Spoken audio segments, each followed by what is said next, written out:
নমস্কার, বিরিয়ানি রান্নারানি চ্যানেলের মধ্যে আজকে একটা নতুন ভিডিও লইয়া ফিরে আসলাম। আজকে পাট শাক তরকারি বানাইয়া আপনারা সাথে শেয়ার করবো। পাট শাক 3 ধরনের আছে, একটা আছে দেখুন লাল লাল, আর এটা বলে বউ ফাগলি, আর একটা আছে তিত্তানালিয়া, এই যে ছোটো একটা এইটা ছোটো ফাত্তা, এটা হইলো তিত্তানালিয়া, আর চেপটা চেপটা যেগুলো ফাত্তা যেন এটা বউ ফাগলি। তো তিনটা একসাথে করিয়া একটু তিত্তা কম করব, খুব ছোটো করিয়া কাটমু। এটা দেখুন, একটা দা লইলাম, একটা গামলা লইলাম,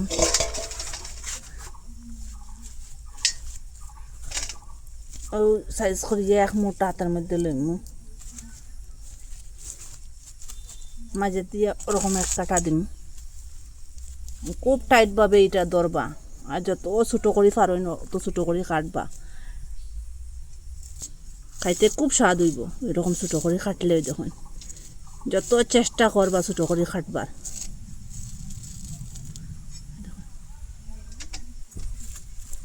এটা টাইট করে হাত দিয়ে ধরবা, আর একটু একটু একটু একটু করে গসাই গসাই এরকম কাটিবা।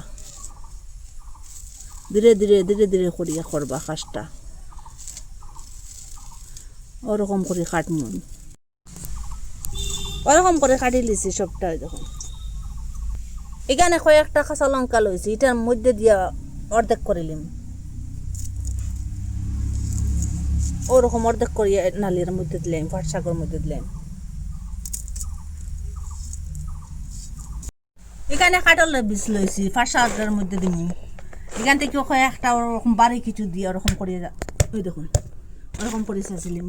আপনারা যদি অর্ধেক করিয়েও দিতে পারেন, ওরকম হইলে তাড়াতাড়ি হইব।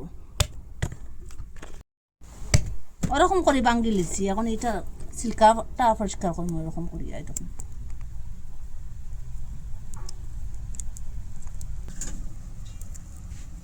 ওরকম করে সবটা পরিষ্কার করে লিছি।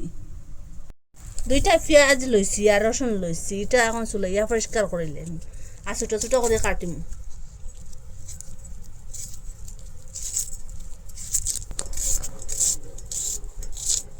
ওরকম করে পাতলা পাতলা করে গুল গুল করে কাটি লিছি দেখুন, আর মধ্যে দিয়ে ওরকম কাটা দিলে আমি দেখুন, আর রসুনটাও ওরকম করে কাটি লিছি। তেল দিলাম, এখন তেলটা গরম হয়ে গেছে, এখন পেঁয়াজ আর রসুনটা দিলাম। পেঁয়াজটা ওরকম ভাজা হয়ে গেছে, গুঁড়া দিলাম, হলুদ গুঁড়া দিলাম, আর ওই যে একটু মরিচ গুঁড়া দিলাম। আর এখানে কিছু দিতাম না, হলুদ আর মরিচ দিলাম। এটা এখন মিশাই না, একটু সময় বাজি। ওরকম বাজার পরে যে নালিয়া রাখলাম কাটিয়ে, এটা দিলাম, পাট শাকটা দিলাম। এখন পেঁয়াজটা বাজার করে, এটা গ্রামের বাসায় নালিয়াও কই না, আপনারা এটার নাম কি বলেন কমেন্টের মধ্যে নিশ্চয়ই জানাইবা। এটা একটু সময় আরও বাজিম। কাটলের বীজটাও দিলাম, কাটলের বীজ দিয়া পাট শাকে একসঙ্গে বাজা হইব।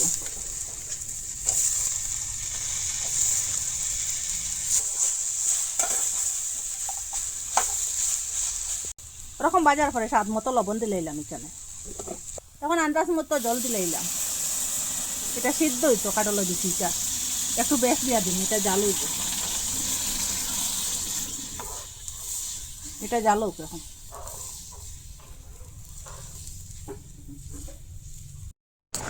ওরকম জাল দিয়া যখন কোনো ইয়ে আসছে, কাটল বীজটাও এখন সিদ্ধ হয়ে গেছে গিয়া। একটা বাঙ্গিয়া দেখাই আপনারা, যখন পুরা বাঙ্গি গেছে, এটা নরম হয়ে গেছে গিয়া। এখন গ্যাসটা অফ করে দিলে। আপনারা তো কত কিছু তরকারি বানাইয়া খাইছেন, ওরকম পাট শাক দিয়ে একদিন কাটল বিচি দি বানাইয়া খাইবা, কথা দিছি সব তরকারি হারিয়ে দিব। এই পাট শাকের তরকারি কাটল বিচি দিয়ে খাইলে, একবার খাইলে কালি বারবার খাইবার ইচ্ছা করবো। যে সময় কাটল বিচি খাইবা, পাট শাক খাইবা, কালি ওরকম তরকারি খাইবার ইচ্ছা করবো। একবার খাইলে বারবার খাইবার, বলবা যে আগে কেন একবার এইরকম বানাইয়া খাইলাম না, মিস করলাম কেন। একবার খাইবা, কিন্তু হইতে কি দেখা কমেন্টের মধ্যে নিশ্চয় জানাইবা। অল্প খরচ দিয়েও বানানি যায়, যে উপকরণ থাকে সেই উপকরণ দিয়ে তরকারিটা বানানি যায়, বেশি কিচ্ছু লাগে না। আপনারা কইতে কি দেখা কমেন্টের মধ্যে নিশ্চয় জানাইবা। ভালো লাগলে লাইক কমেন্ট শেয়ার সাবস্ক্রাইব করবা। আর আজকের ভিডিও এখানে শেষ, নতুন আর একটা ভিডিও নিয়ে ফিরে আসবো।